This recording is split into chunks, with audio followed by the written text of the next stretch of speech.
Hi, Bother Brigade. Here's what's bothering me today. So, we officially got the federal budget here in Canada. So let's talk about it a bit because supposedly this is going to be a great new thing because now officially the Liberals and the NDP are working together to try and, pass some meaningfully improved upon programs or new programs for your average Canadian. So, let's take a look a little bit at some of the big points that have kind of been made about the budget so far, and that's gotten some people's attention, and also crucially, what's missing. But spoiler alert, overall, it's kind of underwhelming. So first up, dental care. Kids under 12 are going to get dental care this year, so a step in the right direction.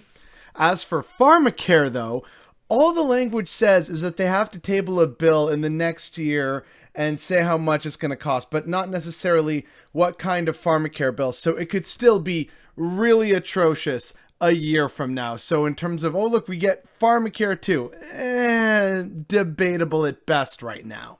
There was apparently the revelation that they're going to give a one-time $500 check, basically, that will of course be means tested for low income people who are struggling with rent because, having to wait a while because they still haven't said when it's going to come out. So having to wait a while bills are already piling up now, and it's a one-time payment of $500. Like, just do a UBI already. Oh my fucking God. In related housing news, they did promise that they were going to pledge, allegedly, $1.5 billion for new affordable housing to be built.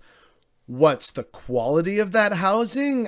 Where is it going to be? And how many units is that actually going to be? And how soon? Well, that's all up in the air, but nominally a good thing. I still stand by my plan, which is people need housing now, so just seize various units based on the needs of people. So like, okay, we need some single family homes, we just need some apartments, some condos, maybe a few lofts in here, a couple like 3-bedroom apartments, etc., etc. Just seize those and distribute them accordingly, and just pay whoever owns it the cost of like however much it costs to build or repair or retrofit, however long ago it was done.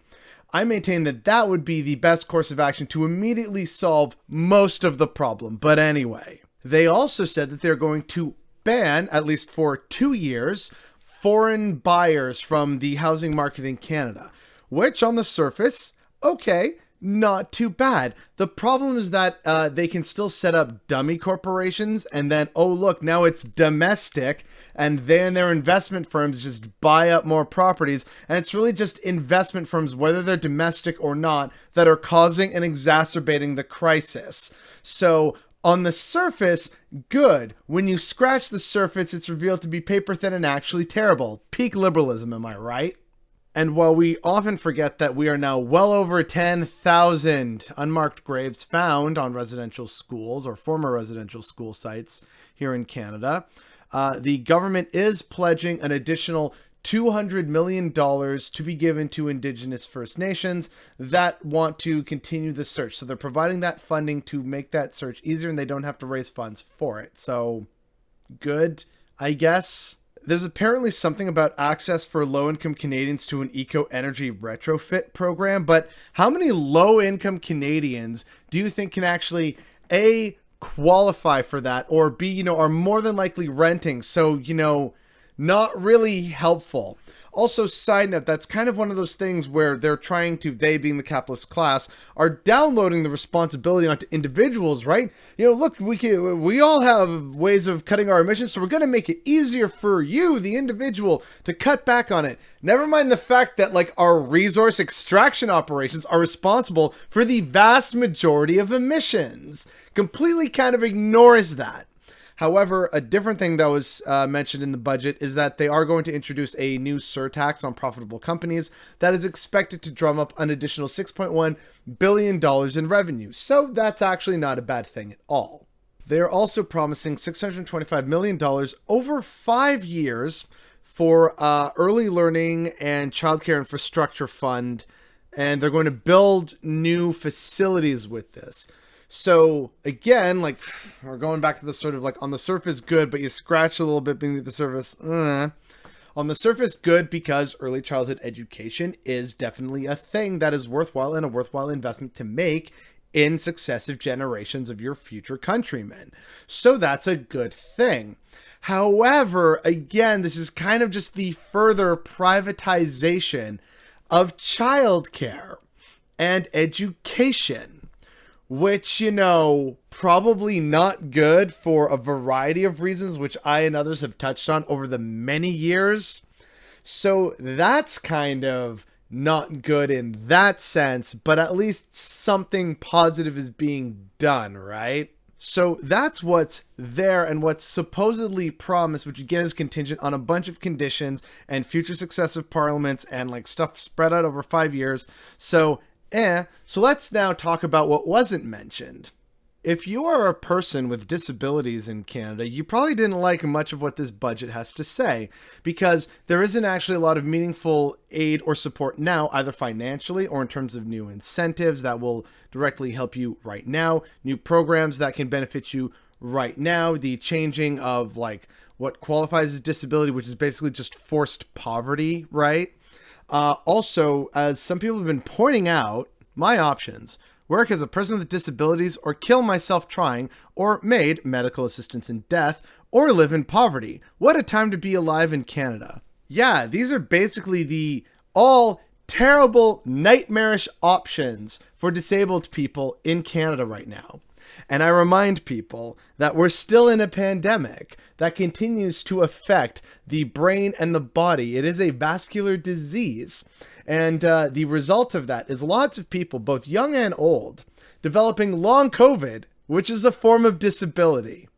The other thing that wasn't mentioned in the budget, which is very striking, is the absolute lack, like zero mention of healthcare funding transfers to the provinces, where again, I remind you, we're in the midst of, again, the sixth wave of the pandemic. Nurses are quitting left, right, and center. The system is at its breaking point, and there's been zero increase in health transfers to the provinces. That should concern all of us. And there is like a few other minor things that keep coming out, like details, and as people begin to parse through it, or we're getting reports from the media.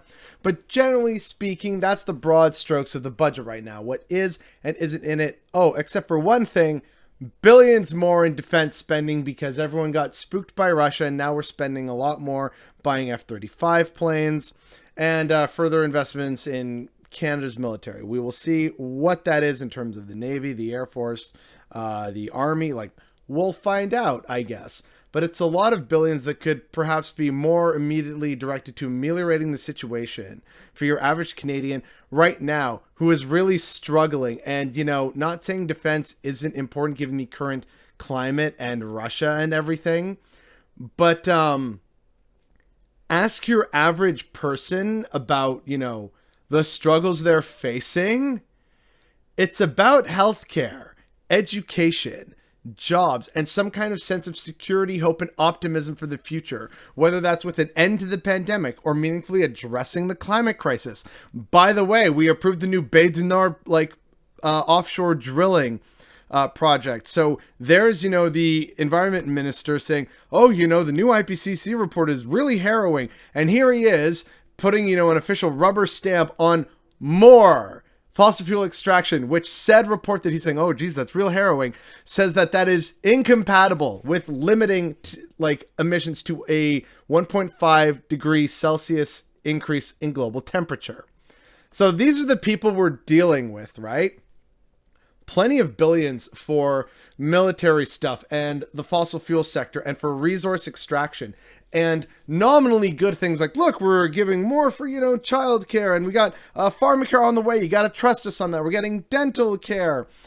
And sure, some of this is objectively good, but again, it's how it's being done and in the time scale that it's being done or allegedly will be done that is the core of the problem. And meanwhile, here's, you know, Jagmeet Singh and the NDP trying to, for lack of a better term, square the circle, where they're pointing out that we're still disappointed by some of the stuff. It's like, yeah, but y'all are working with the liberals now.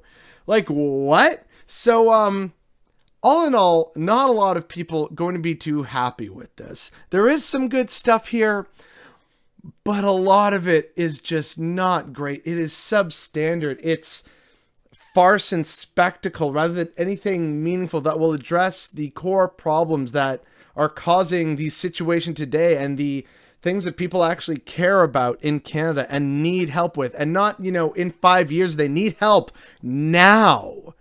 And there's not enough in here that meaningfully addresses it. So yes, there's some good stuff in here, but a lot of it is really superficial and terrible. And unfortunately, we're just going to have to kind of accept it for the next little while and hope for the best when this party, the main party, the Liberals and Justin Trudeau have shown year after year that they do not deliver. They always break their promises. And what promises they do make are often really insidious and not really helpful and not full of any kind of real substance. And they will once again say that they care about the climate, and then they will turn around and show their entire ass and just go whole hog on new fossil fuel extraction and stuff that's very much supposedly against what a lot of Canadians would want or support. And that's what we unfortunately have received, and it's what we're going to have to deal with. Unless people think that the Conservatives are going to do any better, which pretty sure they aren't. And so the NDP in this confidence and supply agreement, if this is the best that they can do, I'm not optimistic for the next 3 years. And I think that is what's bothering me today.